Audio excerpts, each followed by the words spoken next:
Hello and welcome everybody to the third in our 2026 dialogues as part of Literature Across Borders. Literature Across Borders is a project that I started with my lovely co-founder Megha Gupta, and it's all about helping books for children and young people and the conversations about them travel across borders to enhance empathy, understanding, bring new ways of writing to people and new ways of thinking about reading and everything that reading can accomplish in our societies. So the project has various elements, and I would invite you to check out our website if you're interested. We have a program for schools to have international dialogues, which obviously we don't record for safeguarding reasons. But if you're interested, get in touch. And we're doing some research and some lovely publications and also some author-to-author dialogues. And coming up on the 14th of July, we have an international panel for booksellers, and tickets are totally free, but you do have to book, and I will be sharing the details. So check out our social media if you'd like to come along to that. It's 3 to 4:30 p.m, 4th of July, based on London time, because that's where I am today. And I don't want to talk anymore. I'm going to pass over to our wonderful chair for today's session, Mehek. Mehek, are you happy to take it away? And thank you so much for looking after this event. You're very welcome. Thank you for the opportunity. And it's very lovely to meet all of you. Thank you so much for being here. I'm Mehek. I am from India, Punjab, and I'm currently living my dream of working at a bookstore, which is also a cafe. So yeah, here we are. It would be great if we could all just go around and briefly introduce ourselves. And while we introduce ourselves, could we also mention if this is our first time reading books from India if you're from the UK, or from the UK if you're from India. So just because you're on my screen first, Alison, why don't we start with you? Hi everybody, thank you for inviting me along, and I'm at Bath Spa University. I'm in the final year of doing a practice-based PhD, which is writing a novel not for children, it's for adults, and researching into using polyphonic voices. I haven't read books by Indian authors writing out of India. I've recently been reading The City of Stolen Magic by Nazneen Hathak, who is at Exeter University. It was recommended to me by my supervisor down there, and thoroughly enjoyed that, weaving tales of magic and fairy tales, and it was a really great read. So I'll put that in the chat. Thank you. Oh, that's lovely. That's also on the to be read list. Samriddhi, why don't we go ahead with you? Hi, lovely to meet all of you. So I'm also from University of Hyderabad. I'm doing my master's in English literature. And luckily, this novel is based in Punjab, some of it, and I'm also a Punjabi. So there's this personal connection to this novel. And I'd love to discuss it with all of you. And reading, I have read children's novels from the UK, but I'm not sure if I've read a children's novel written by an Indian origin person from the UK. So that's it. Oh, that's great. Something new for you today then. Angana, would you like to take it over now? Hi, Mehek. Thank you. I'm a first year PhD English student from Ashoka University. I am trying to work around questions of grief, language, and translation. I actually encountered children's literature as a discipline of study last year, thanks to one of my professors, Professor Gitanjali Chanda. And this is actually an entirely new genre for me because I grew up reading a lot of abridged fiction, not fiction written specifically targeted for children. And I've really enjoyed reading these books. This is also my first time reading books by an Indian author not based in India, specifically targeted towards children. And I'm excited to be a part of this discussion. Thank you. Well, that's great to hear. I also owe a lot of my love for children's literature to Dr. Chanda. So that's great to hear. Chetra, what about you? Hello, everyone. While few of you were not, yeah, I just got done with my master's from University of Hyderabad. Right now, I'm in my hometown here in Bihar, and well, it's quite hot here. Like all of the India is very hot. But yeah, anyways, talking about the literature, I particularly do not. I particularly am sure that I have not encountered the children's books or the literature targeted for children. But recently, I got introduced with graphic novels like Seeds of Change or Every Leaf a Hallelujah, which was a part of the course back in the university. So I would say, I would think that I would want to think that that was my introduction to children's literature. Otherwise, since my childhood, I had been quite interested in those comics or those magazines that are specifically designed for children, right? So that was my beginning of having a good interest in short stories that are targeted towards the children. But later on, I do not think that I have read any book from the UK or from a writer who is based in UK that is targeted for children. But yeah, this was a good read. That the Savitribai Phule one by Swati Sen Gupta was a good read. Thanks. I'm very happy you enjoyed that. And lastly, but not the least, Patsy, what about you? Hello, everybody. It's lovely to meet you all. I'm on the second year of the online Masters at Bath Spa University in Writing for Young People. And Lexi may need to help me out here. I have actually read a book before I even started this course, and it was somebody, it turned out, who'd done this course before me, who then came on as a guest speaker. And she wrote a book which was partially set, no, it was all set in India. Lexi, do you know who I mean? Our guest speaker, who she won the Chicken House prize. She writes non-fiction too. Jasbinder Balan. Thank you. There we go. Yes. So that's my only experience prior to reading the two books that we're doing today. So I'm really looking forward to hearing everybody's point of view.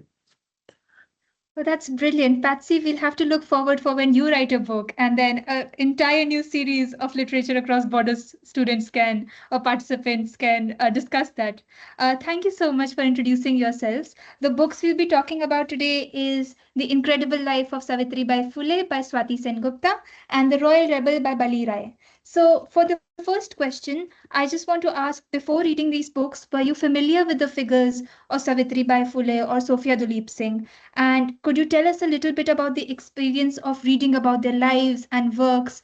And perhaps did you have any particular assumptions or expectations when you started reading these books? And because Samriddhi, you said you are from Punjab and therefore you're a little bit familiar with Sophia Duleep Singh, I'll choose you to go first if that's okay.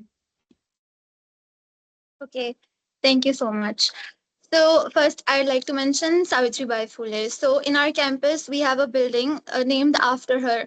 So every day we are mentioning her name. Okay, like it's a landmark. So we're going straight to Savitribai. We're going right from Savitribai. So basically, she is a part of our everyday discourse. And consciously and subconsciously, we do end up thinking about her daily.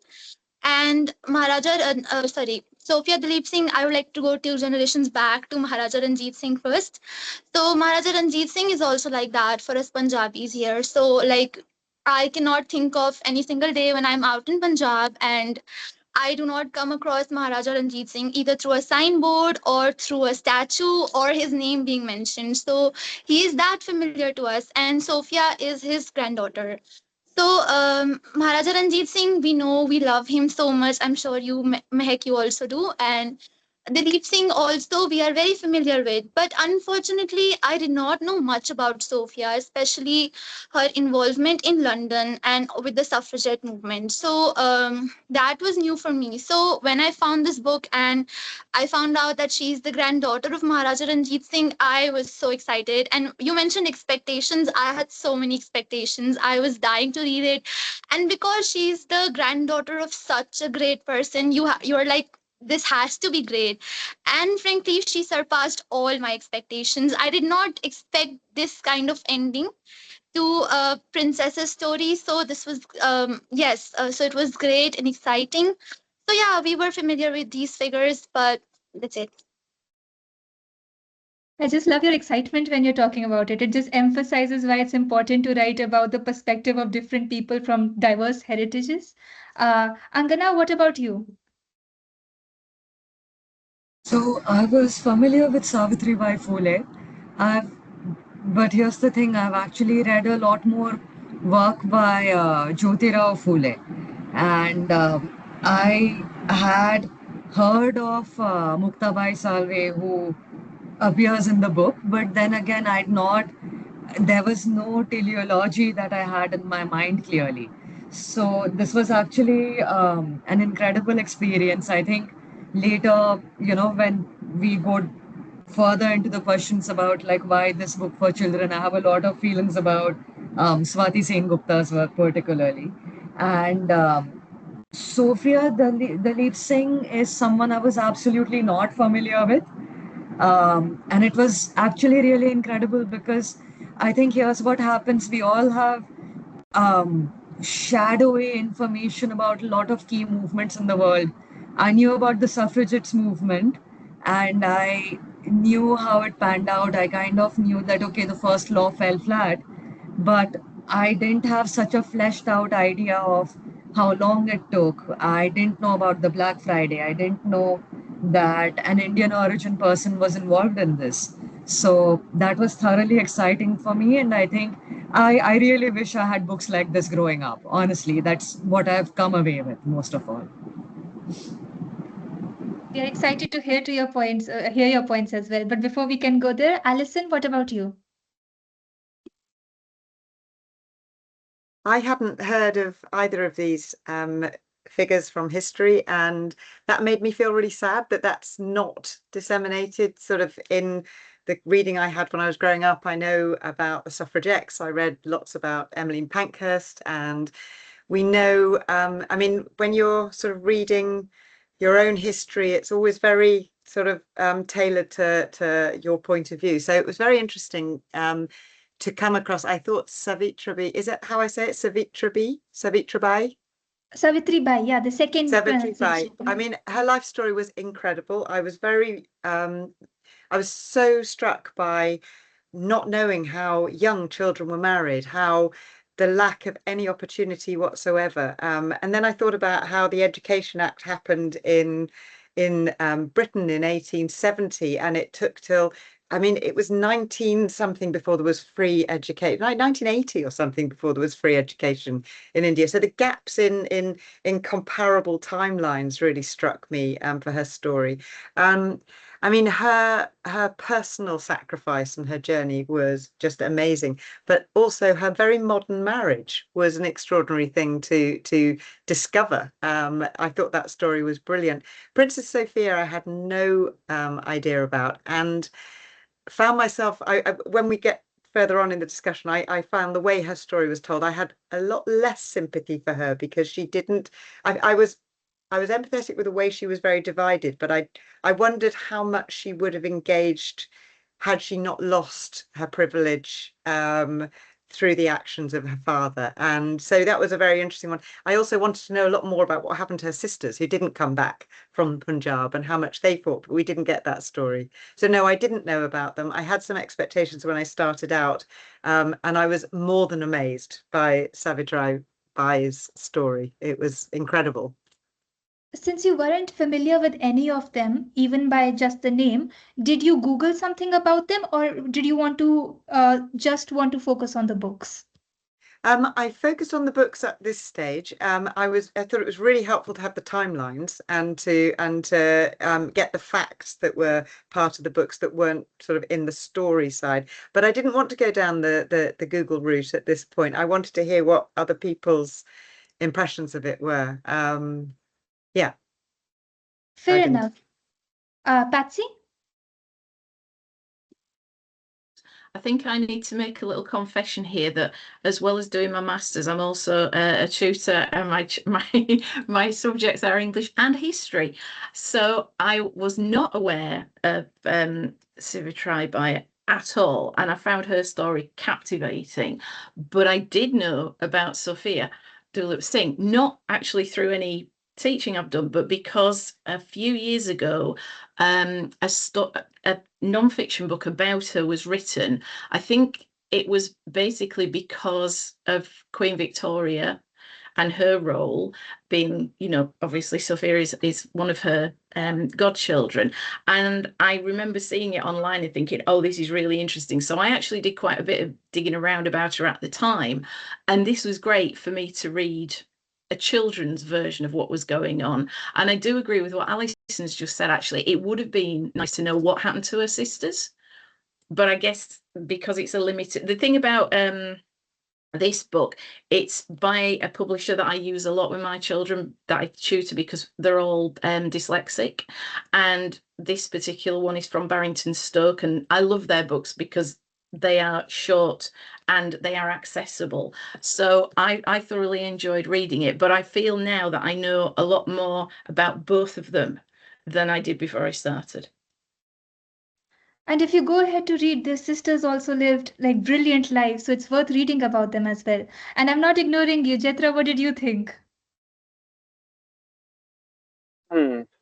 Yeah, thank you for not ignoring me. But well, first of all, Savitribai Phule, I would want to talk about that particular book because I had this idea about Savitribai Phule through her husband, Jyotiba Phule, and that too, while we were, delivered our history lessons in class 8th or ninth, back in the days.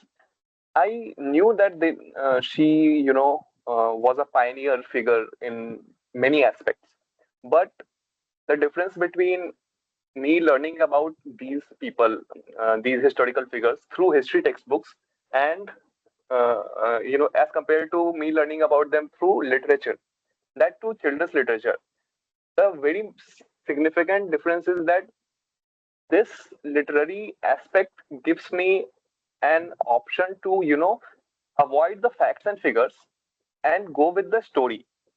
That okay, this is someone's life, because history textbooks do not allow you to dive deeper into someone's life. It is about a movement, and there were few people who are partaking in the movement, who are pioneers in the movement, and you have to deal with the facts and figures that these many people were involved, or this is how the government was affected, things like that.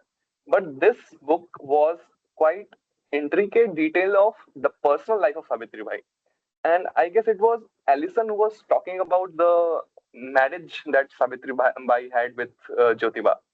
I find that after reading that book, actually, I find that incredibly amazing, because in this day and age, I was wondering, could there be a rendition of this relationship that she shared with her husband?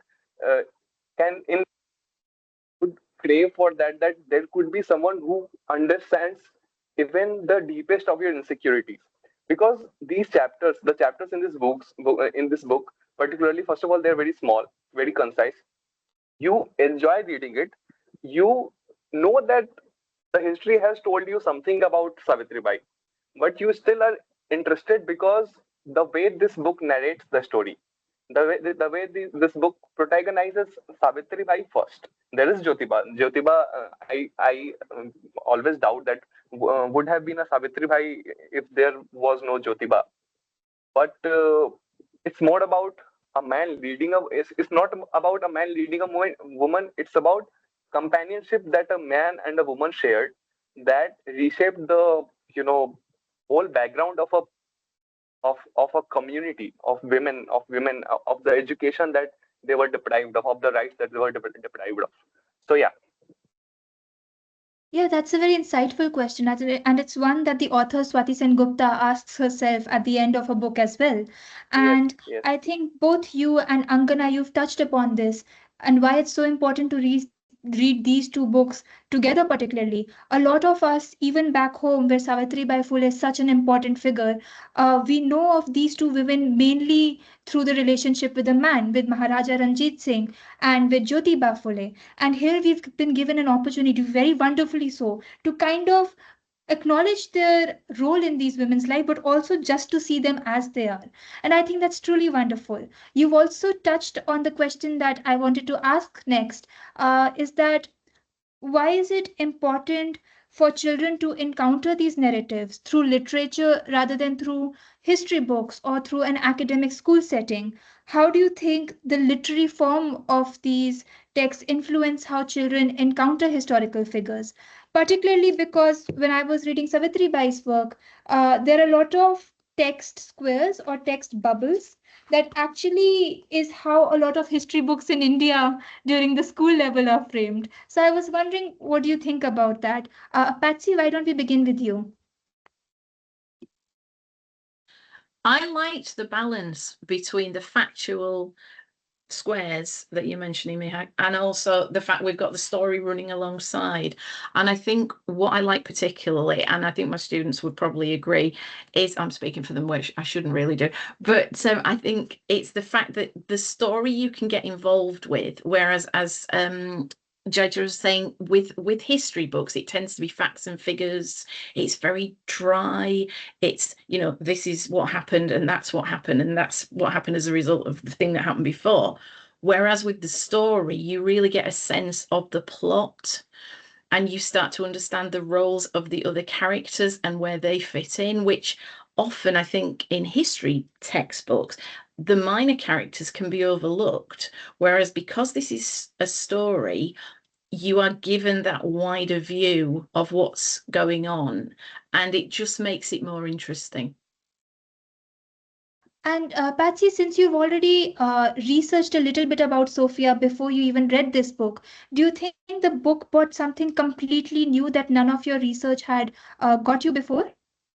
Yes, it brought her to life in a way that the research I'd done online didn't. She became much more of a real figure to me and almost like a three-dimensional person, because you get the views and the thoughts that she has as a character in the story, whereas when it's non-fiction, it goes back to what Jada said earlier. It's more about the facts.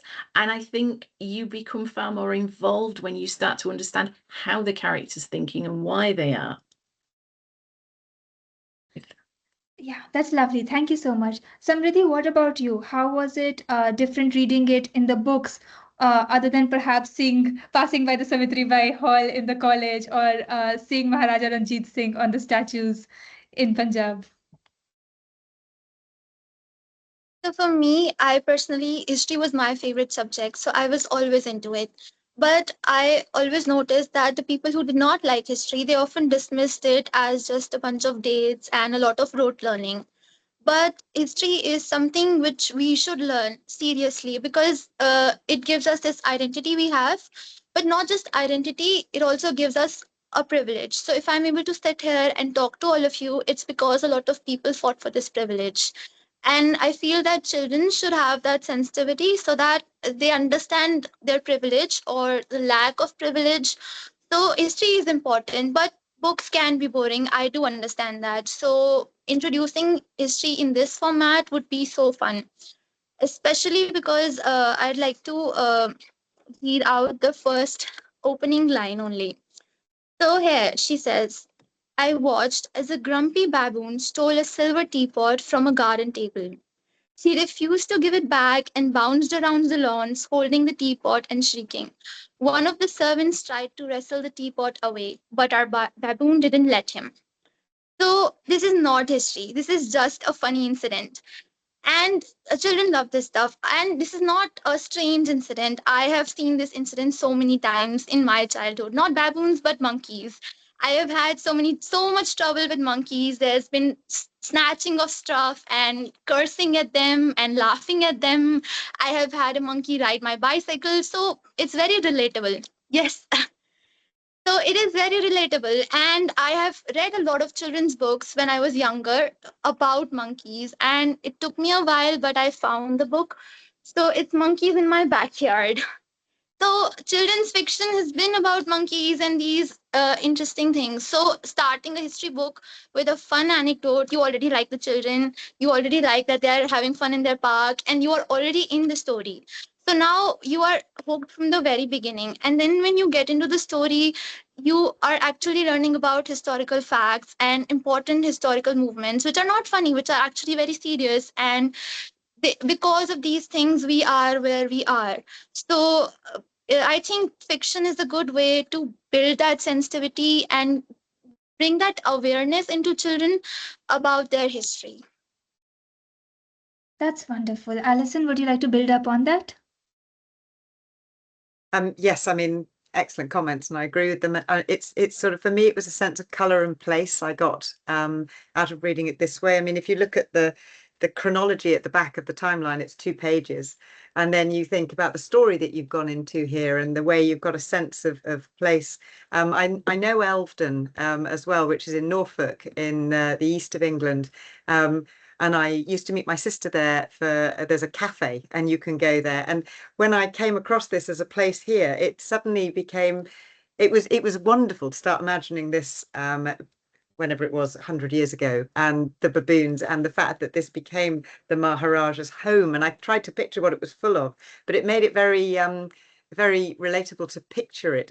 Both these stories were told with so much detail of place and colour and sound and smell. So, and then when you get further into the Royal Rebels story and you're in London with the police kettling them basically, and then the wonderful Evelina on her horse, you know, being so brave, you can't get that from a historical timeline. You have to have that from conversations, and there was a lot of emotion that came through here.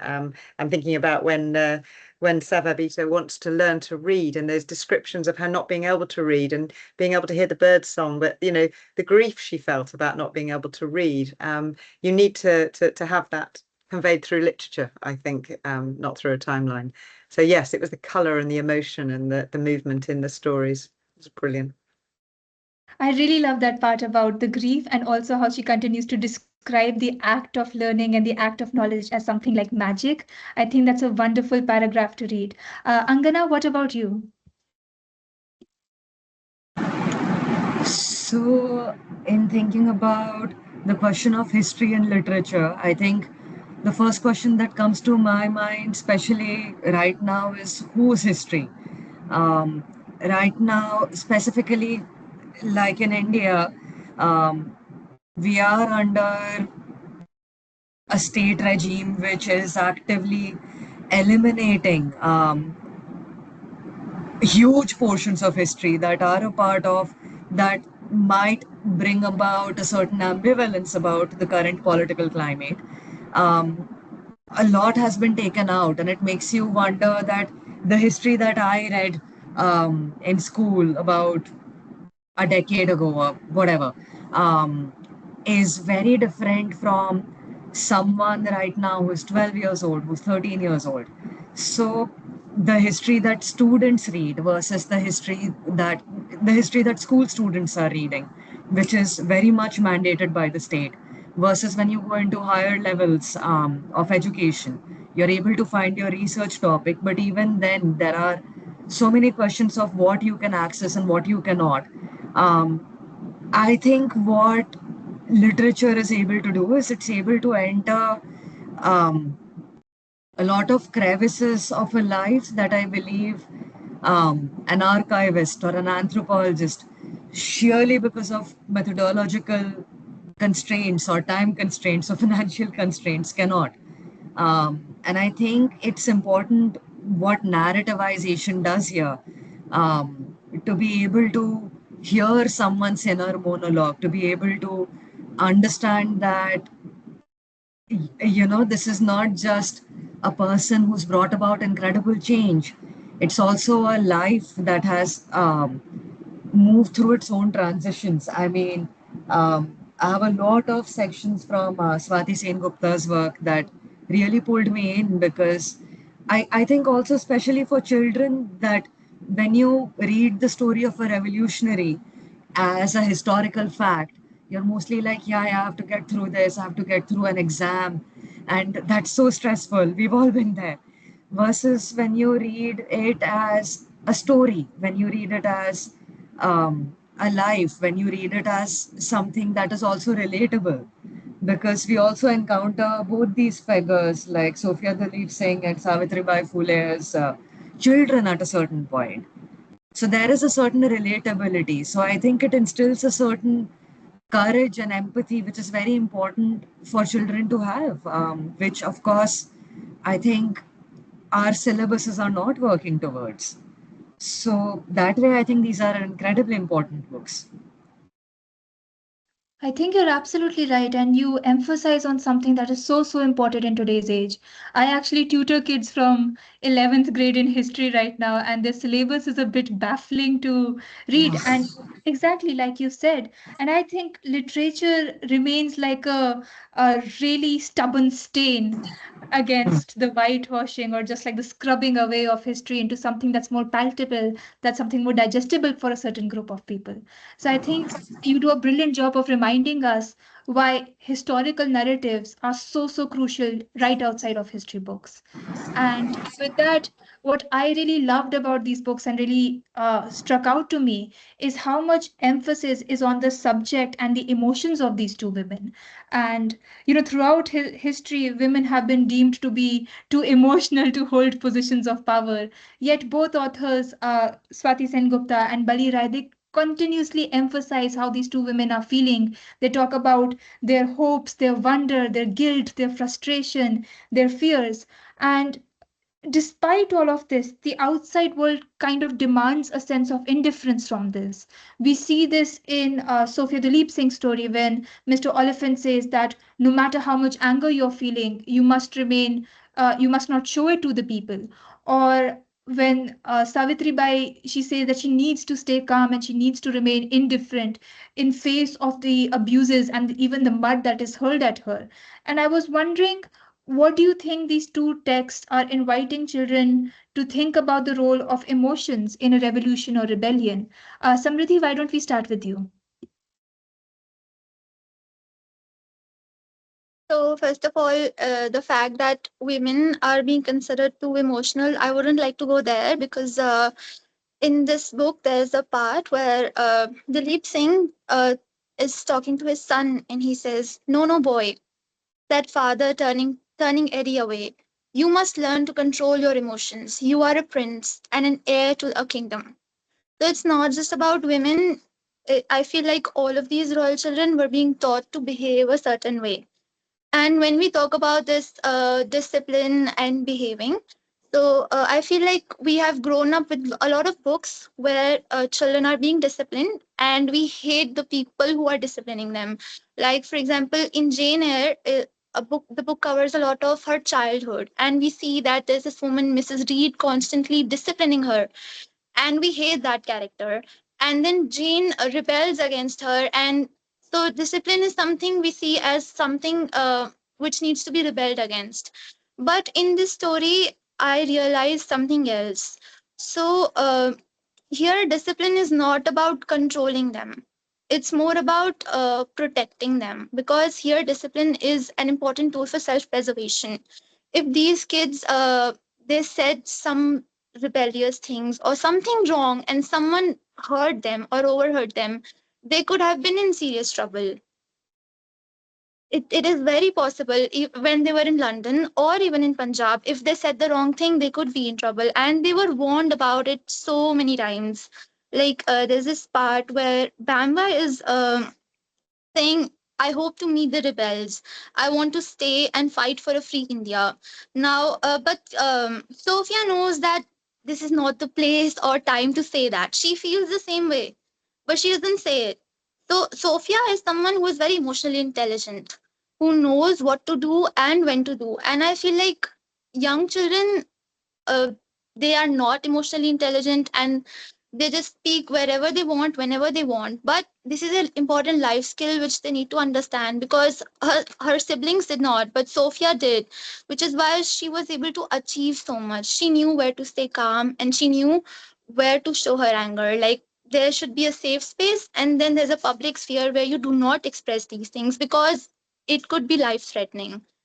So I think that instead of thinking about women being controlled and disciplined, we should see that these warnings by Miss everyone in the novel are actually for their own good, for their own survival, and for their own emotional intelligence. And I feel like because of these warnings, Sophia knew that I cannot show my emotions. She was always calm. And even in the end, where she's almost arrested. So here also she says, the officer is asking, "Who are you?" The arresting officer is asking, and she is calmly saying, "I am Princess Duleep Singh."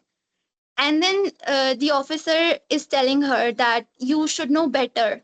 And she just calmly stands there and she calmly tells him that no, you people should know better.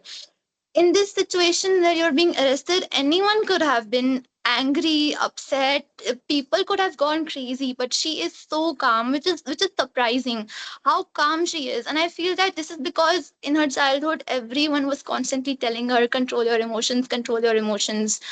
So that's why. So I think this is about emotional intelligence, and it's a good thing. Jetra, what would you think about it? Well, while reading this narrative, while reading about Savitribai and the part where she, and that actually is one of my favorite parts of the book also. I'll just read it out. When those who attacked it, it's on page 47 for those who want to get a reference. Those who attacked her, hoping to teach her a lesson, were confused. Why does she not react? They wondered. Why does she not even stop for a moment? Does she never get angry or hurt? Why does she not cry out in anger or frustration? Maybe she won't be back tomorrow. You know, these statements. Uh, it all made me realize one thing. The society wants to put a conformity around you. You know, while when they ask you to behave in a certain way, act in a certain manner, uh, and they test you. You know, they every time they test your patience, they test your limits. If you are able to be in that conformed space that they assigned you to be in. For instance, I remembered this another pop culture reference. This is one pop culture reference from Enola Holmes. I don't know if you guys have heard of that series, Enola Holmes. Enola Holmes, there is a scene that was quite popular in on social media also. That was a teacher was telling the classroom full of girls that how do we laugh? We laugh politely, and that was like ha ha ha. She was enacting it this way, like you girls should laugh like ha ha ha, and that's it. And I realized this because I mean, how can you confirm someone's very, deepest of emotions? Your anger, your joy, your, vulnerability, your, ability to confide into someone that is enabled if you are able to express your emotions freely. That is why I would say that, and there is a personal bias also. My parents, my, people at my home, they never asked me to, act in a certain way. They were like, you know what, you will find your own way. If you want to act in this manner, go do that, but you will find your own way. You'll find a balanced path to, how to act, how to react to things. These books told me a very different story, and that is why I did not like the fact that people were trying to confirm Savitribai, for instance, in a space that she was never ever allowed to cross. Uh, I somehow find it very problematic in that sense, and that is why I do not agree with some of these points. I know I understand her point of view about how she understood these narratives and how she understood the idea that women were being taught on how to remain calm under distressful situations. But do you also not think that since time being, the idea of women being too expressive with their emotions has been addressed as hysteria? That is a very another problematic dimension, that it has always been like, why are you being so hysterical? There has never been one instant where they address a man that that man is being hysterical. There is always a woman who is hysterical, because they want to put a barrier or put a hurdle that no, these emotions are not for you use. How can you suppress a human to express his emotions freely? So my take, coming back to the question, my take would be that I know that this has been going on, especially in Indian context. For instance, in my own village, I see women still, you know, roaming around in the veils, under the veils.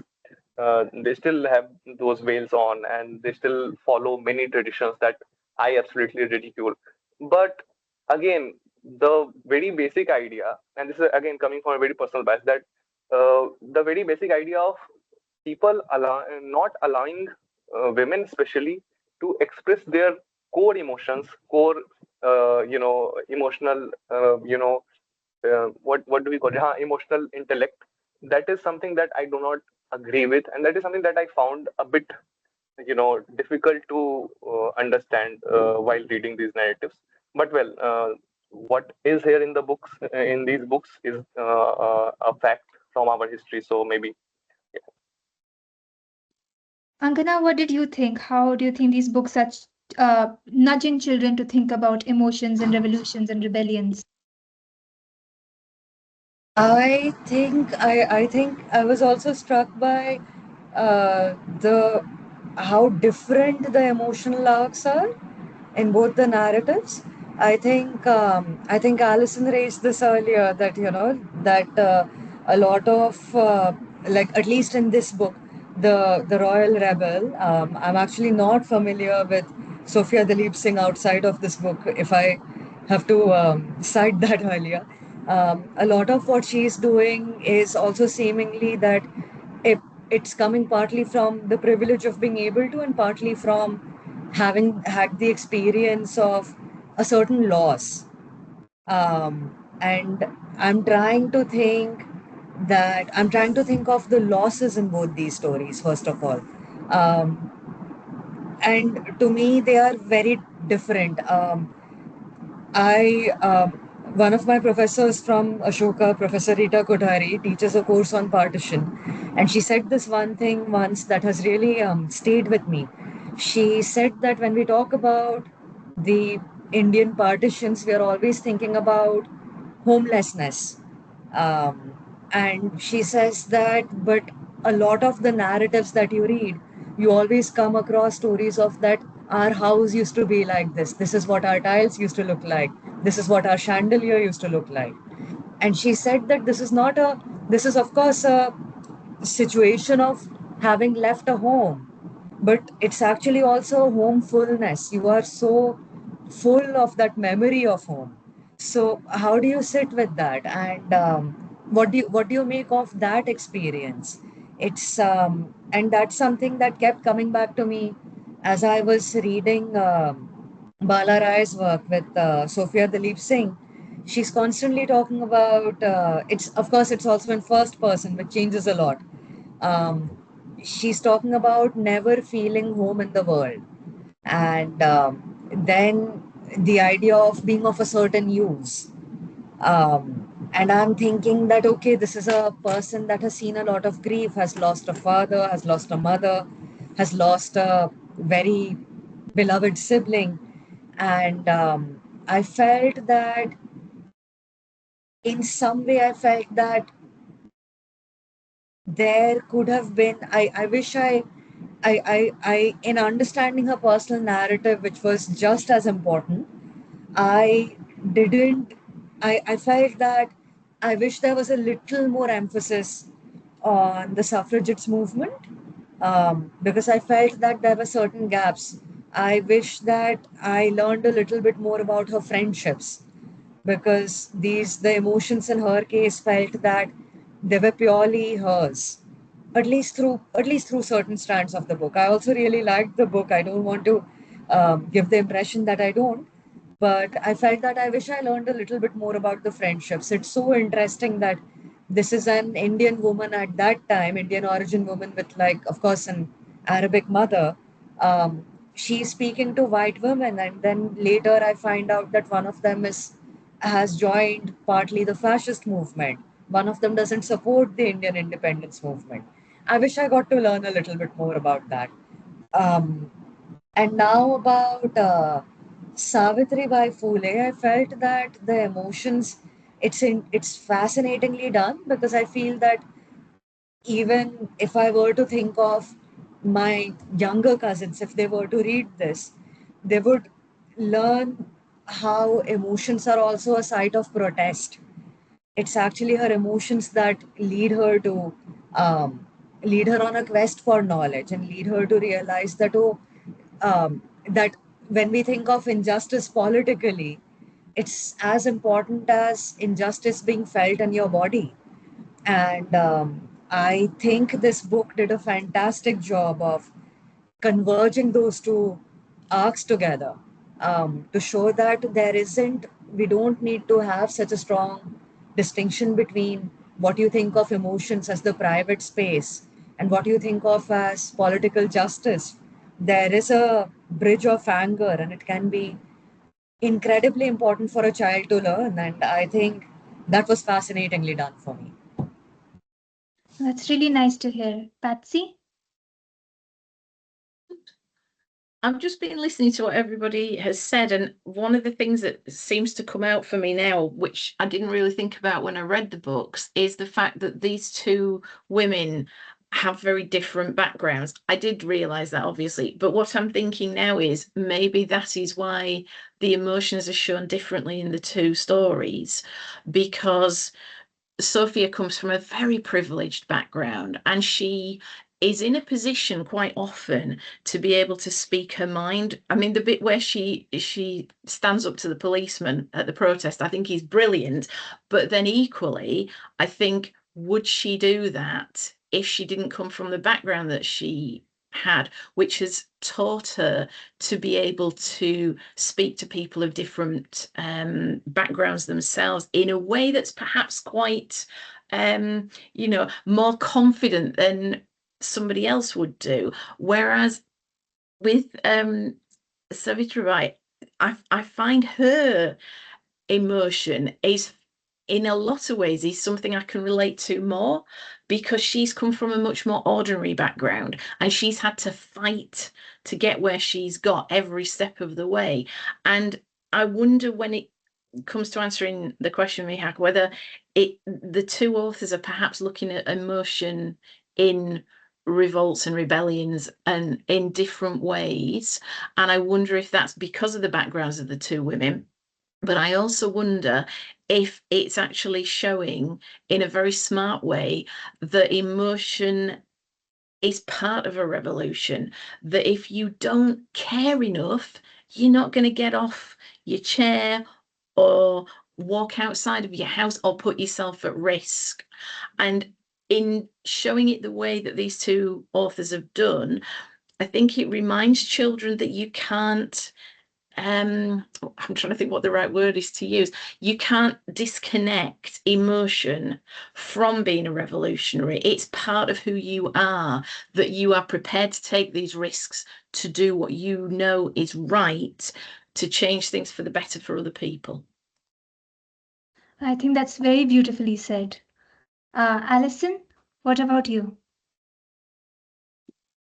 I just want to pick up on Patsy's point and also Angana's about, I think the books do something quite different, and I think that Princess Sophia, it's in the first person, and we see her sadness and we see her personal grief and her personal loss all the time, and we keep coming back to that. So we feel that her motivations come from that, from her loneliness, from her sort of disassociation from society, because she doesn't belong in either place she goes. So we see cause and effect there coming straight from her sense of isolation and loneliness. And I would also agree that I wanted to know what, she never had, from what we could see, any personal relationships that went past her being accepted into this group to almost as a role, as a figure. She's Princess Sophia, so she sort of knew that about herself as well. Are they having her because of who she is, or because she's Princess Sophia? So we felt that for her, and her actions all stem from that. But I also felt that when she was a child, she was a victim of classism as much as racism, and that kept coming back, that the classist expectation of the Victorian upper classes is that children are seen and not seen and not heard. So she was being raised in that very British sense of, you be quiet, you're a child and you don't have a standing here, and that sort of, you never show your emotions because the upper classes don't show their emotions, and that sort of rigid class structure that structured Victorian England. So there was a real sort of sense of that. And yet for Savitribai,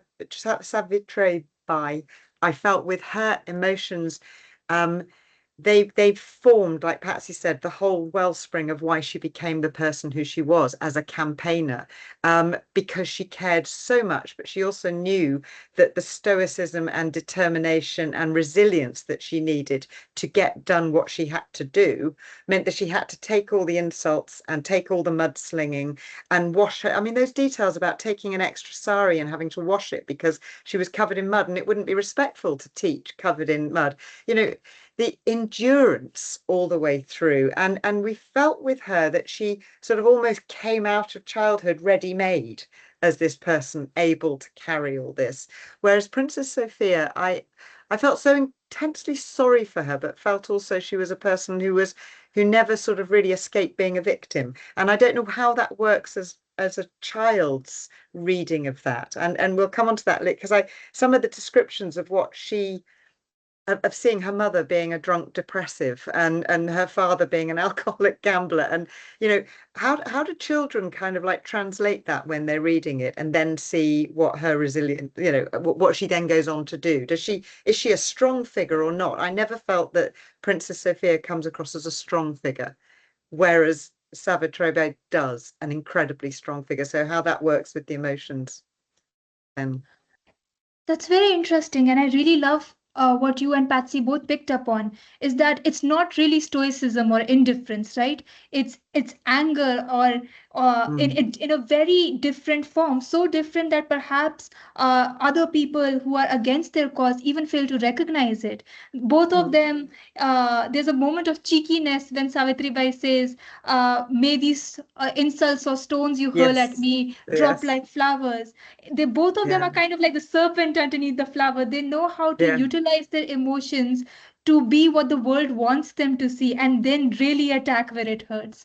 I think that's really bit of clever writing and really good character building for both of them. Moving on to the next question.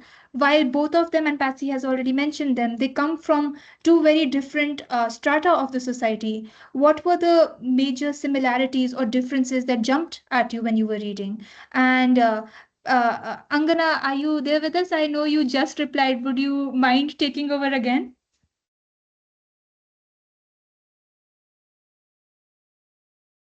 I think we can. Sorry, just having a bad cough. Can you come back to me again? I'm so sorry. Yes, of course. Yeah, drink some water. Yeah, you're good. Patsy, what about you? I'm just looking at my notes actually of what I wrote about this, and I have said that as far as the similarities are concerned, that these are two women and they are both fighting injustice and unfairness, both in, I would say, in their individual relationships, but also on a wider scale in terms of what's going on in the country as a whole. And the difference, one is educated right from the start, whereas the other one has to earn her education. She has to fight for it. One has money because she's a princess, although obviously I know we see it kind of disappearing, but in the sense of her social status, I think that's one difference, because that's Sophia's life. But Savitribai has no money, and in that regard it means she isn't quite as independent. She's more reliant on her husband as she goes through the story. But the last thing I've written, which I think is more of a similarity, is that neither of them fit in. They don't conform. They do their own thing as best they can, and I think that the fact they don't fit in gives them that impetus to make a difference. That's very well picked up. Alison, what about you? I think I'll just add one thing to this so that there's more room for everyone. But I think for me, one of the things, that question that kept nagging me, is that I don't know if Princess Sophia, had she been given back Elveden and her money, would have carried on and been a suffragette. And I kept questioning that all the way through, whereas Savitribai would have, you felt from the description of her story, it wasn't just because of where she came from. She looked around and saw the unfairness in the world. Whereas I felt that Princess Sophia was trying to attach herself to a cause all the time. She looked after the Lascars. She then found the suffragettes, but that was almost by chance rather than from a deep-seated sense that this is a cause that she believed in. So although her story is really interesting, that was for me the biggest difference between the stories. May I just ask a quick question of Alison? Alison, are you saying that you think that Savitribai's convictions are stronger than Sophia's in that case? Brilliant, thank you. Yeah. That's really interesting, because when I was writing this question, I was wondering to myself, what is this similarity or difference for me? And in Savitribai's book cover, the only thing she's holding is a book, something knowledge or education that she's gained. While in the Royal Rebel, it's all the things that she's lost. Yeah, I can see you nodding along with me. That is a good sign. Samriddhi, what about you? So Patsy has already pointed out all the differences between the two. So there's no need to go over that. But I do feel like the most important thing is that these oppressive regimes, they work because of silence. And both of these women understood, which is why they were never silent. And not just that, they were on the street. And I would like to defend Princess Sophia here because she was on the street. Yes, maybe she came from privilege and maybe she was lost here and there. But then when it mattered, she was on the street. She was where the action was. She was willing to be arrested. And so I think both of these women are more similar than we think because they were on the streets, they were fighting. And it's being on the street is such a big thing for women, a woman at that time. And that too being a revolutionary. So that's what I wanted to bring out.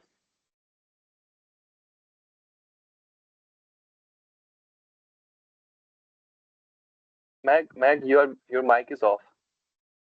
I'm sorry. I apologize. Thank you for that. I was just saying that's a wonderful point to bring about. And you're right, even other people are very nervous about her. You're a princess. Are you okay with getting your hands dirty? And once she gets into the movement, she really gets into it. Jaitra, thank you so much for that. And what about you? Would you like to add your observations to it? Yes, I was actually listening to all of that, and I had a few things in my mind, a couple of things, which comes from the fact that I just had English in India as a course in my last semester, so I have some idea about Jyotiba Phule and Savitribai Phule from that course also. Savitribai Phule, the view, and there is a question also that you have included about how the colonization has been represented, in these narratives. So Sophia's fight was against the British rule, against the way they usurped the whole wealth, the whole kingdom of his father, the whole that aristocracy that she was stripped of. Allow me to say that. So, but Savitribai was, on the other hand, supportive or rather more accepting of that the British regime because that regime allowed her to fight against the caste system. The caste system that started on a very grassroots level. She had to fight it. She had to break the norms that were already set in and had been set in the society since I don't know how long. So I would say that there are differences. There is obviously a similarity that both these women are fighting against the systemic injustices, and both these women are not just fighting against one particular thing, but there are intersections that they are up against, intersection of things. But again, Sophia was from a royal background, so she had a bit of elite aristocracy treatment that she had in the early ages of her life. Then she was also Victoria's goddaughter or something, yeah. Savitribai was from a lower caste, married off to a man, at a very early age, having no idea whatsoever is going on. Gradually learning and unlearning things at the same time to, go ahead in the society, in the social structure. Sophia, I think, and this is a very personal opinion, Sophia, I think, already had at every point a stage set for herself where she could, come up, she could come out, she could have her voice, she could have people who are ready to hear her, who are ready to listen to her. Savitri Bai, on the other hand, I think she had to figure that out also, that I am walking on this path. Who is gonna support me? Who is gonna be with me?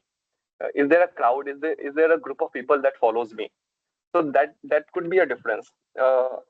And yeah, I think that would be it. Thank you so much for that. And also, thank you for getting us to our next question. Both narratives are largely set in a period of colonization when nation states like India are still under the British Empire. What did you think about the depiction of colonization in these books? Were you surprised by any of it? Was any of it unexpected? Alison, why don't we start with you?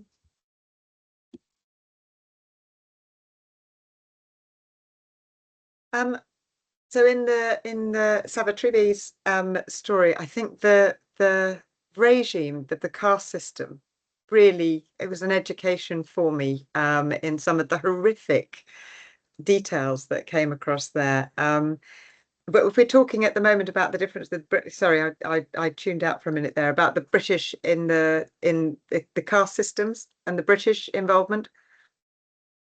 Sorry, you're on silent. I don't know why I do this. I'm so sorry. It's all right. Yeah, the question was, what did you think about the depiction of colonization in both texts? Yes. Were you Yes. kind of surprised by it, or yeah? Well, they take a very different route, don't they? Because in the Princess Royal one, it's not really it's later that we see the when they go back to India and they're not allowed into the sort of circle that we get the story there. But the other one, they're sort of treated the colonizers are treated, because they do actually do some good things, taking away some of the caste, the Brahmin sort of atrocities that they do. So my history has always taught me that the British Empire were a terrible thing when they went over to India. But there's obviously it's a more complex story than that. Some of the things that were brought in weren't as they were to help the lower castes, and some of the most the awful atrocities. So I think it's more complex, and I did learn much more about the caste system than I had known about before. But I think that that the way that the British are portrayed in the Princess Sophia story does make them look more and more ridiculous as the story progresses. But we don't get so much of it from the Savitri, because she's fighting more internally than she is against what the colonizers have done. That's true. Patsy, would you like to add to that? Yeah, I liked the balance that both authors brought to their stories, because I think it would be very easy to portray the colonizers as being the only problem. But both Rai and Sengupta were able to show that actually there were problems within the Indian society as well. And I really appreciated that balance, because I think because it's a historical story, they're writing from now, looking back, it's probably quite easy to bring a 21st century point of view. I didn't think they did that. I thought they actually looked at the realities and were able to, as I said, to make a much more balanced showing. So I'd noted down that in the Savitribai book, that there was a real sense of the Indians were causing as much problems for her personally, particularly because they were so against the idea of, even though she was one of their people, it's like, we don't care. We really don't want to see a woman in a position of power and using education to help people. And that for me felt very, very real, because it showed that she was fighting things on more than one level. And similarly with Sophia, when she went back home, I was thinking, oh, brilliant. she'll feel that she fits in. No, it was a real eye-opener for me that it was so hard because of the colonizers and also what was going on with the people that perhaps she would have thought would welcome her back because of her family connections. So I thought both of them did it really well, that it wasn't just everything is this or everything is that. It felt layered, and that's why it felt truthful. May I just add something there quickly? I thought the layers were really done very well, but I was also very surprised by not knowing why Sophia was taken in as Queen Victoria's goddaughter, and why her father at 5 was given this sort of privileged position in the upper classes, and this, well, when they'd gone, and his grandfather had been a rebel and was a hero of the Punjab. So I was confused. I felt the history wasn't sort of explained. The book itself, just as the book, didn't make it clear to me how that historically had come about. I would have to find that out elsewhere. So that was just something that I thought at the time. That's true. I think explanation and just stretching it out and laying down the foundation, we kind of missed the mark there in the book. But I think that's the thing about good books. It nudges you. Here, I've given you the word. Go explore more of it on your own now. Angana, what about you? I hope your cough is okay. Thank you. Yes, it was a really interesting experience to read these books together, because, of course, the depictions of colonialism that you get are they seem like two stories that complement each other in a certain way. For instance, again, as it's already been said that with Savitribai Phule's the colonialism is far more in the background. In fact, you can see that she is able to get teacher training from a missionary from a missionary school, and again there are some colleges from which she can gather books. So in a certain way, one can say that, of course, that working with the colonial institutions in that way was able to offer Savitribai Phule and her mission some mobility. Whereas in Sophia Duleep Singh's case, it's actually interesting that the angle completely turns. She goes back thinking that, I'll fight for the Indian independence movement, but she encounters by chance the suffragettes movement. And I feel that if again, like you had mentioned, a question of history and literature, here I find it really interesting that, like, literature is such a good friend to history, because it tells you that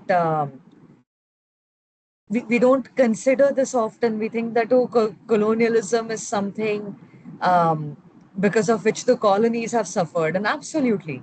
But what it does to the colonial state, the master state, in that way, because we also have to realize at a certain point that a lot of the repression in Great Britain at that point was a response to colonialism, to show that, hey, this is a savage space, these colonies that we have occupied.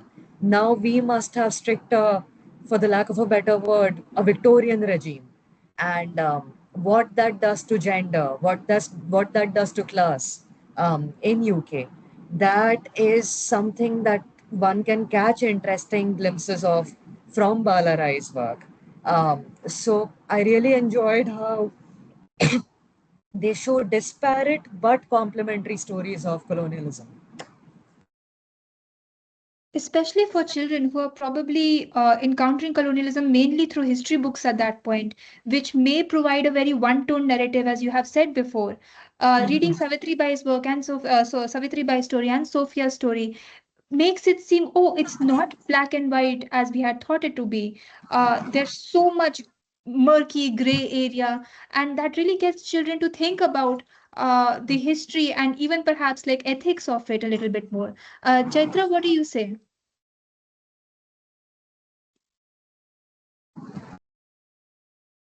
Well, yeah, talking about that point, the question that was raised, I personally view, and I would, expect that if we see colonialism as an institution, the way it operated, uh, and the way these books, have set the narrative around that institution. Savitribai and in fact Jyotiba Phule also, he used to be in constant communication with the British East India Company on how education commission should be set up in India, that should be working for working to teach, working to provide education to everyone, each and everyone. So the fact that Sophia, had the outrage against British institution, British colonialism, was, I think, again because of the sufferings that she had, or her father had, or the kingdom had, because of the action of the colonial masters. While Savitribai is the thing that colonialism not somehow, colonialism actually had nothing to do with the already established caste system. It was against it. Colonialism condoned it, So Savitribai, the narrative of by Swati Sen Gupta, I find that colonialism actually helped Savitribai to find a voice, uh, whether it be her getting educated from missionary, her getting the training of how to teach from a missionary. That was because colonialism was there in India.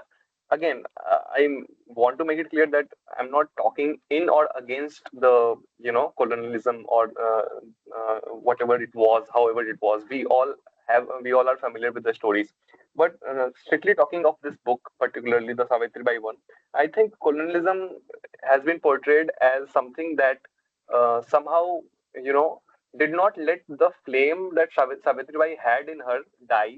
The flame of getting educated, the flame that allowed her to identify herself as an individual. That identity, that crisis that she would have otherwise carried throughout her life because of the already established caste system and gender patriarchy, whatever that was, that still is again in India. But colonialism helped her defy all the norms and customs, I shall say. Yeah. And Samriddhi? Okay, so while answering this, I will try to fill in the gaps which Alison noticed in the narrative. So basically, see, this book is written because of colonialism. The story itself happened because of colonialism. And since you do not know the entire story, uh, so Maharaja Ranjit Singh was the founder of a consolidated Sikh empire, and then his son was Duleep Singh, and his children were all of these, Sophia, Catherine, and everyone. So the empire had a couple of wars with the British, and eventually it was taken over by the British. So Duleep Singh was exiled, and which is why they were in London. Okay, and since you mentioned that, there is this extract which says, so Duleep Singh is saying this in the story. He's telling, he's talking to Sophia, I think. So he says, I'm writing to Her Majesty. She will help me. She has a duty to our family, a debt that she owes us. So that is the death which he is talking about, which Sophia at this point doesn't know. She doesn't know. She even says that I don't know what that debt this is. And since you asked why they're there and why this is happening, it's because it was their empire and it was taken by the Raj. So now that's the debt they're talking about. And then at this stage, Sophia doesn't understand colonialism, and I think a young reader probably also doesn't. But gradually, colonialism itself is introduced in the story. So it's like these little kids are uncovering what it means. So when there's this beautiful extract where, I think she's in Lahore at this time, and then she says, we seem cursed. So Sophia is saying that we are cursed. Now, at this point, she is pretty angry, and she says British government are the curse. Now she understands. Now she understands everything, what that debt was, what everything is, and they have caused every sorrow that has fallen upon this family. And then she has this epiphany, and then her thinking just changes forever. So she says, I loved Britain and I loved the British people, but for my respect for the British rule had died. Because now she knows the reality, because she has seen it on the streets of Delhi and Lahore. So that's how she uncovers colonialism, and probably a young reader would as well. Could I just say something? That's a yeah. sorry. That's a really great addition to it. She also notices, because she's not black and white about it, she notices the poverty in Delhi, which is far worse than in London. So she's sort of like able to see that she shouldn't put one thing on a pedestal and blame the other. But I suppose I mean, if I was trying to imagine being a child reading that book of that story, I would still think, well, you know, marauding armies who go and take over another country and depose their leaders don't usually then set them up in a great big stately home and give them lots of privileges. So when I read about the debt and the duty, I still found it confusing as to why the English decided that was what they were going to do with this 5-year-old boy. I mean, I'll have to go and do my research, because I don't understand that, you know, they didn't do it with a lot of other countries that they invaded, and you know, it's not a normal kind of colonizers way of treating. So I mean, it was just fascinating to me that was that they ended up in that situation, you know, owning this stately home that they'd made look like an Indian palace, you know, that they were given that. Why were they given it? Why was that something they were given? I don't know. I mean, it's just a question. No, I think that's a great question. And I think even kids would pick up on that, right? And that really leads you to start thinking about, for a historical figure who is so revered in a state, what does it mean to be truly satisfied? Is it to be back at your country, perhaps not having that much riches, not having that army, but still being in a hometown? Or are you perhaps satisfied with the amount of riches and that you have in a foreign area where you don't have access to any of your other heritage? I think that raises a very interesting question. Jethra, you were trying. Sorry, I Yes, did go think ahead. she was treated quite like a pet.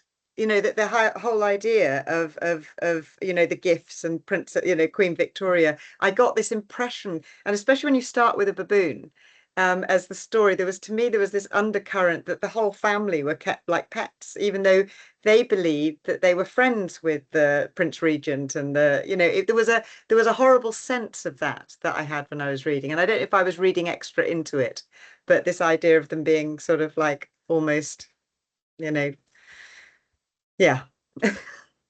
No, I think that's a very acute observation, and that makes the anger that comes halfway through the book even more cutting for the readers then. Jethra, you were trying to say something? Yeah, Actually, while I was answering, I just forgot to mention this part from the book, this extract from the book. Actually, there are a couple of extracts, one on page 79 and the other on the 80th, page 80. That actually made me realize that you know, the way the sorry, not how, the way this book, this narrative approaches or takes a view on the colonialism in India. So it is actually a translation of a original Marathi poem by Savitribai that is under parenthesis. I would just read it out. Mother English gives true knowledge, rewards the lower caste with dignified life and also affection. It offers waters to them as mother does. English destroys beastliness and awards kind-heartedness. And then on the next page, it tells us that Savitribai's verses on English education show that some people had a different view about the British coming to India.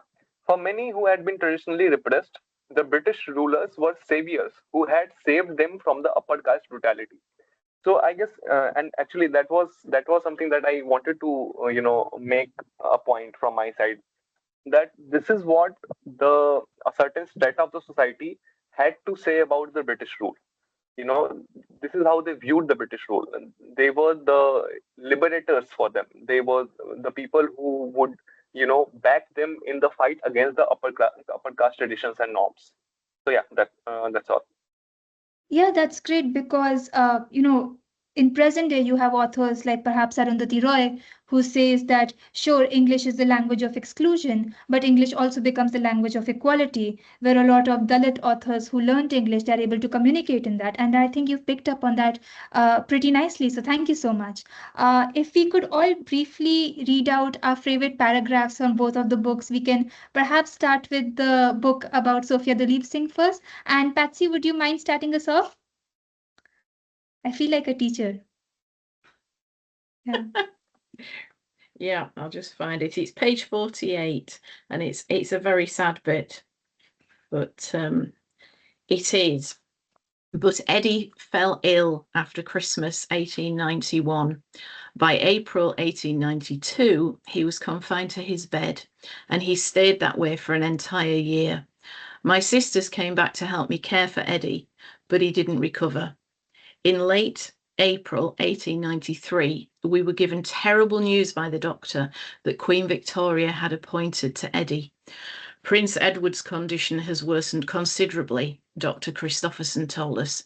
Can't you help him? I asked. I'm afraid there is nothing left to do, the doctor replied. It is now just a matter of days. How many days? I asked, my heart breaking. The doctor gave me a sorrowful glance. I'm very sorry, Sophia, he said. I doubt the prince will last the week. Eddie passed away on the 1st of May, 1893, with me by his side. He was only 13 years old. And then, slightly more cheerful, page 23 in our other story. Let's find it. And somebody has already mentioned this particular bit. It's at the top of the page. 23. She liked to imagine herself as a great scholar, teacher, or poet. The musty smell of old books filled her with happiness. She did not know how to read the words printed on the page in bold black colour. She gaped at their wondrous beauty. Who knew what they were trying to tell her? What stories lay hidden within the words? What deep philosophical thoughts may be hidden within those pages? If only she had the key to unlock the mystery.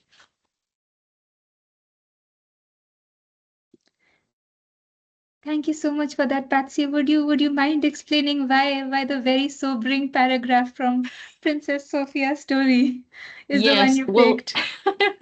That's the one I picked because the book that I'm writing for my master's is actually about a 13-year-old boy, well, 14-year-old boy, who is dealing with the death of his father. And so when I read that, it just really struck me that when a child dies, it's an appalling thing that you never recover from. But this is a child from a privileged background, and it just showed to me that there is no safety for any of us.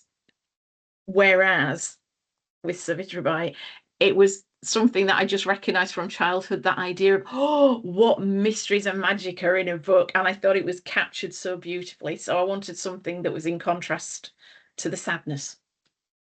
Thank you very much for that. Alison, what about you?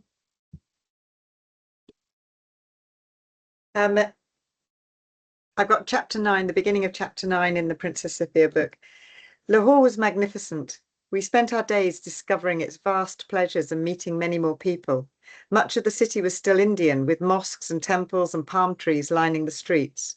We were resting in a park one day, not far from our host's house, taking in the sunshine and watching the world go by. British people walked round in stiff, formal dress, whilst thousands of Punjabis filled the streets in their traditional outfits. It was messy and colourful, fragrant and whiffy, and all amazingly vibrant. And then for the other one, I'm actually just a page on from Patsy.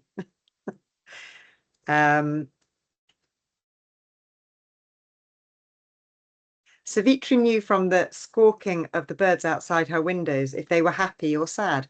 The rustle of leaves in the wind told her stories of approaching storms. The sound of dead leaves crackling under someone's feet meant someone was approaching. The sound of rivers gurgling, the buzz of bees among the flower. She could untangle and interpret the complexities of various sounds. Why then should words remain secret? Why did she have no access to words which floated on the pages of books? Why could she not know what they meant? Just then a breeze swept through the room. Raindrops came pattering down. Savitri sat by the window with a book in hand and sobbed bitterly. She hoped no one saw her crying. She did not like anyone to think that she wasn't strong. She had to find a way to learn letters. That was really brilliant, especially because right before this paragraph, she makes a remark that I will never be a knowledgeable person. And Yeah. then you read this paragraph, and I'm like, what do you mean? You're all like, I understand the need to learn letters, Yes. but you can learn so much from the crunch of Yeah. a leaf, from the sing of a bird. That's knowledge in itself. Thank you so much. Yeah. That was really wonderful. Angana, what Yeah. about you? Actually, it's the same passage that Alison just mentioned. The with the squawking of the birds outside her window, if they were happy or sad, the rustle of leaves. I particularly exactly as you were speaking of knowledge, there's a difference. Like we often think that oh, the knowledge has to be useful and rational and has to lead to a certain end, and the ends that we imagine are also so limiting. But to think that if we want to think of ends as specified and knowledge as extremely multifaceted, extremely like something that pushes through the boundaries of human productivity in the way that we understand it today, and to think of um, an interaction, a curiosity, an openness towards the world, which comes through really well in this entire paragraph. So, this was actually my favorite too. Thank you for pointing it out. And From Bala Rai's work, I think this entire section, this is chapter 14, after, after Black Friday and after the laws have been passed. This is page number 126 from the top. Um, they had risked their lives to fight for Britain, and many had died. I was as passionate about their freedom as anything else. Emmeline had taken a different view, and she hadn't supported the Indian independence. That had hurt me, but people were entitled to their own views. I still admired Emmeline for all she had done. I really loved this one because it made me realize, and then of course she talks about Nora, who's started supporting the fascist movement. I was thinking, what might it have done for me as a child reading this? Because I think, and it's done so simply that there isn't anything that she's not going into over explanation of, this is wrong, but she did this right. I'm weighing the pros and cons. Um, Ambivalence is not intuitive to even adults, if I'm being really honest. And it's done incredibly gracefully here. You're able to see someone's value and also see something that even counters what you stand up for and still see merit in their work. And I think to be introduced to this idea as someone younger, I think it really is a perspective shift. Every simple line, even in a book, can make you think long and hard. And I think that's the beauty of how both of these are written. Jaitra, what about you?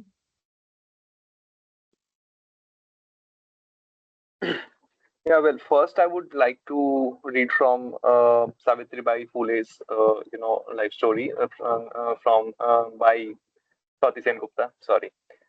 So first of all, the good bits are already, have already been discussed. But I really like this part. I really like this part. The chapter, the fourth chapter.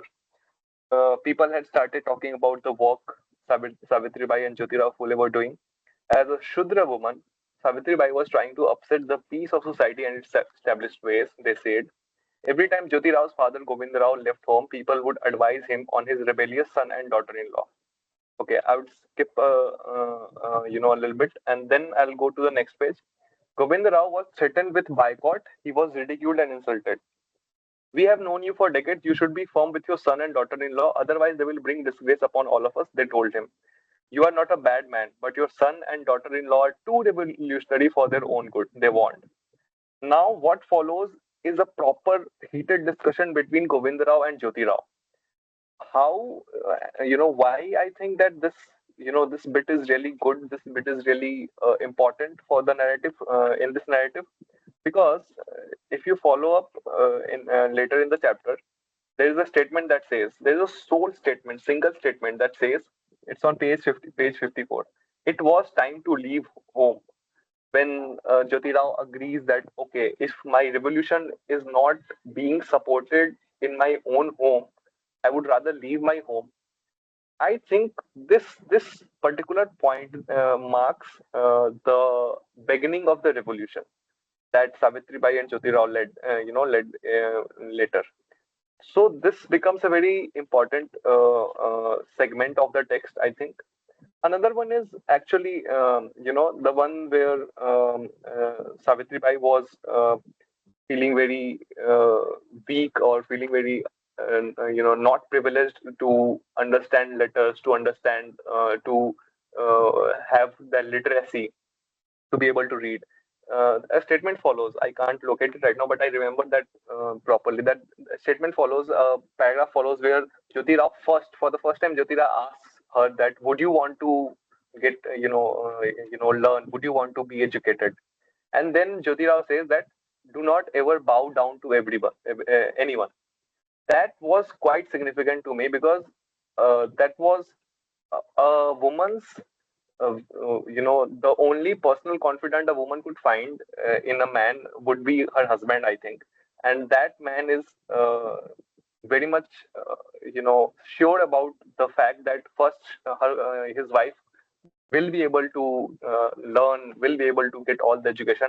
And also he wants her wife to identify herself, to, relate to the identity that she has as a woman.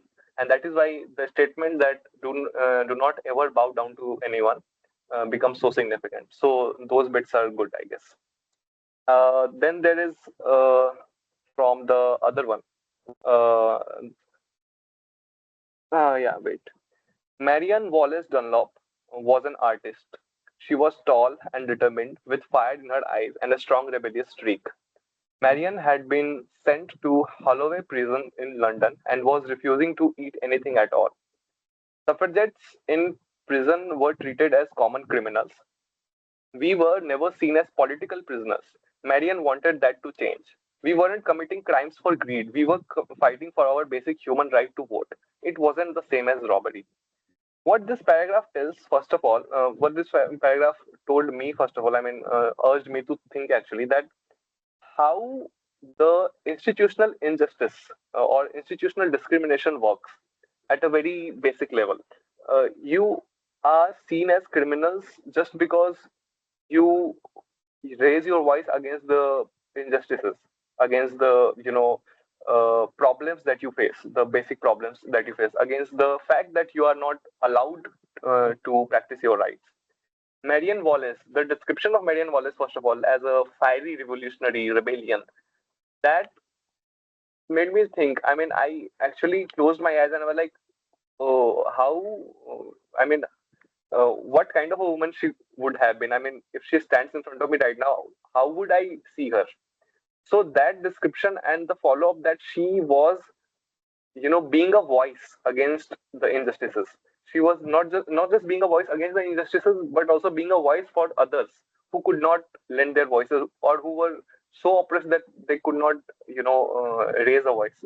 So that paragraph becomes important to me from the other book that there should be individuals in society who are emblem that people could look up to, who are symbols that people could hold their hope, with. So yeah. Thank you so much for that. And Samriddhi, what about you? So what I wanted to say has already been said, but I'm going to stick to it. So the line that I liked was from chapter 9, from Sophia's story. So Lahore was magnificent.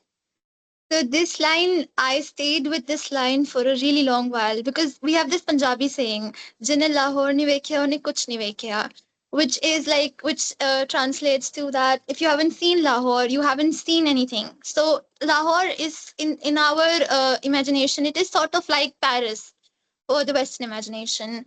And I have grown up with this saying, and I have grown up with my family members and even myself longing to visit Lahore, to to know what it means to be a Punjabi in Lahore and everything. So when she was there, she and her sisters, they felt the sense of belonging in Lahore. And I think chapter 9 is the warmest chapter because there's so much love there. The family members are taking care of them, and it's the warmest and the kindest chapter. And I just lived vicariously through her. I visited Lahore vicariously through her. So that one. And from the other book, I picked an extract which reminded me of one of my favorite children's books. So that book was by Salman Rushdie, Heroine in the Sea of Stories. So this extract is so similar to that, so I wanted to read this one out. So it says, learning to read and write was magical. Sights, sounds, smells, and every emotion could be depicted in letters and words. There were so many ways of expressing feelings and thoughts in so many different languages. Words could even dwell silently and patiently for years within the pages of a book, waiting for someone to read them. Stories help the reader to fly off to distant unknown lands, which is exactly what happens in the Salman Rushdie's books, fly off to distant unknown lands. So that's why I picked this extract. Thank you so much. That was a very nice way of describing things, especially when you said this is the warmest chapter and you lived through it. Alexia, I know we are short on time. Can we have 5 minutes to quickly ask one last question? Everybody is okay, then that's all right with me. But if anybody has to run off, that's absolutely fine. I only need 2 seconds to wrap at the very end. So as you wish. Is that all right with you? I'll make it very quick. All right. Thank you so much. You're all very kind. Are there any books on women's rights advocates from your country that you would like to recommend to us? Jaitra, why don't we go with you first?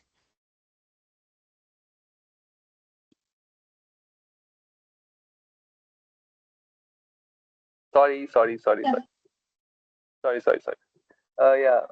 you saying? Yeah, books on women's rights. Well, I read Arundhati Roy a lot, but well, that is not particularly about rights. That is about realistic fiction, I would say. But if we are to talk about books about women and identity, for that matter, there was a book by, I don't remember the author. It was like Sudeep Roy or something. Uh, and, don't let him know. Don't let him know. Don't let him know. It talks about um a marriage, a marriage of a heterosexual woman to a homosexual man who could not come out due to societal pressure. And when their son finds out a letter that is addressed by a man to some anonymous person, he assumes that that letter is a marker of his mother's infidelity. And the mother does not disclose the truth to the son that no, this was a beloved of your father who has written a letter to who did write a letter to him. So that book made me think about the identity, or the identity or the agency that women have in concurrent scenarios also in Indian context. Other book would be Sashi Deshpande's That Long Silence. That Long Silence really talks about women identity and agency and rights also. So yeah, these are the two names that suddenly pop up to my in my head. That Long Silence and Don't Let Him Know. Thank you for that. Patsy, you're currently writing books. You also have students. Are there any books or perhaps any specific children's books about women's rights advocates that you would like to share with us? Not exactly, because I'm not sure that's what it is, but I'm still going to recommend it. It's called Suffragette, My Story, and it's by Carol Drinkwater. Because I just thought it was a nice follow-on for anybody who was interested in learning more about what it was like to be a suffragette, if that would be helpful. Yes, that's very helpful. Any book recommended is helpful. Angana, what about you? So this is a book that I've been meaning to read, hopefully over the summer. A. Revati is A Life in Trans Activism. I also thank you, Chaitra, for mentioning Shashi Deshpande. That long silence again, and because the topic of grief also came up with Patsy talking about that section from Royal Rebels. I think another of her books that I really enjoyed, I've enjoyed is a complicated word, but small remedies, which is where a protagonist is thinking the protagonist is processing the death of her son. Really interesting book. I also feel that another book in a similar tenor as because both these texts very different in tenor in terms of but somewhere the 19th century and the early 20th century, there's this book called Indirabai by G.V. Rao. I think it's the first modern Kannada novel. Um, really brings questions of feminism to the fore. So, really disparate recommendations, but hopefully somewhere. We love wide reading taste. You're doing great. Thank you. Alison, what about you? So a couple of things for very young children. There's a series called Little People, Big Dreams. They're written by they're all written by the same woman, which I Maria Isabel Sanchez Vergaro, and they concentrate. They're written for young children, but they're trailblazing women. So there's Harriet Tubman and Jane Goodall and Rosa Parks and Amelia Earhart, Marie Curie, Malala Yousafzai, Ruth Bader Ginsburg. You know, there's lots of sort of, but they concentrate on each one. And I do sit and read them with my grandsons because they can actually learn to read them. But they're set up in the way where the story is told in a very simplistic way for the children. But then the facts are there at the back as well with the timelines, which is a really nice way for them to get very familiar with the stories for these characters. So there was that one. On the suffragette theme, there's a book called Secret Suffragette by Barbara Mitchell Hill, which is about it's set in 1912, and this girl wants to be a nurse and be like Florence Nightingale, but she works in a factory and she lives in the East End of London, but she joins the suffragettes. And then I do really recommend this one, The City of Stolen Magic, as well. The main character, it's a woman who is treated as a outcast and a witch by the society in the village that she lives in. But it's also got a lot of colonial baddies, Victorian sort of like it's a fun book, but it does have a serious underside about exploitation and how people are culturally mistreated. And I thought it was a really good story. And also it weaves in a lot of fairy stories and mythology from different cultures. So I thought that was a really good read. Oh, that sounds wonderful. And Samriddhi?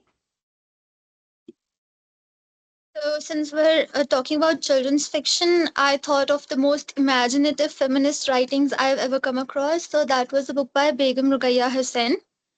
So, it's called, I forgot the name. Just a second. Sultana's Dream? Yeah, right. Sultana's Yeah. Dream, right. So, Sultana, it's been a while since I read it. So, but it was so nice because how the roles are reversed and how easily you can imagine a completely different world. And the best part that you can solve the world's problems through science, which is what AI is claiming to be able to do in the later future. So, I think that would be an interesting choice. Thank you so much. And thank you so much all for participating. I think as this session comes to end, it was lovely to talk to you. It was lovely to hear all of your opinions. As we come to a close, I would just like to bring together a small quote by a personal favorite of mine, Catherine Rundle, whose nonfiction work, I think Angana might have also read it, Why You Should Read Children's Literature Even Though You're So Old and You're So Wise. And they make this statement, they say, that children's literature is written for a section of society which has no political or economic power. And to quote Catherine Rundle, it's written for people who have no money, no vote, no control over capital or labor, or the institutions of state, for people who navigate the world in their knowledge of their vulnerability. And I think it applies a lot to our protagonists in the beginning as well. When we encounter them, they are children. Savitribai is 9 and Sophia is 8. And yet their narratives are filled with so much hope, so much wonder, so many challenges. And they have this fire and energy that they want to change the world around them, even if the entire world stands against them and says no. And I think it just reminds us the beauty and the power and complexity and the wonder of children's literature, which is what all these dialogues are about. So, Alexia and Megha, thank you so much for having all of us. It was really wonderful. Thank you all so much. Thank you for your time. Thank you for your insights, Mehek. Thank you so much for your beautiful sharing. This will be up on the website soon, and we will be publicizing across Instagram. So do come and find us on our channels and participate, and hopefully join us for some of our public events soon if you're watching this after the fact. And thank you all. That was absolutely wonderful. And I hope it will be of great use and interest to many people all over the world. So thank you for being part of Literature Across Borders 2026. And here's to the future. Have a wonderful day. Bye.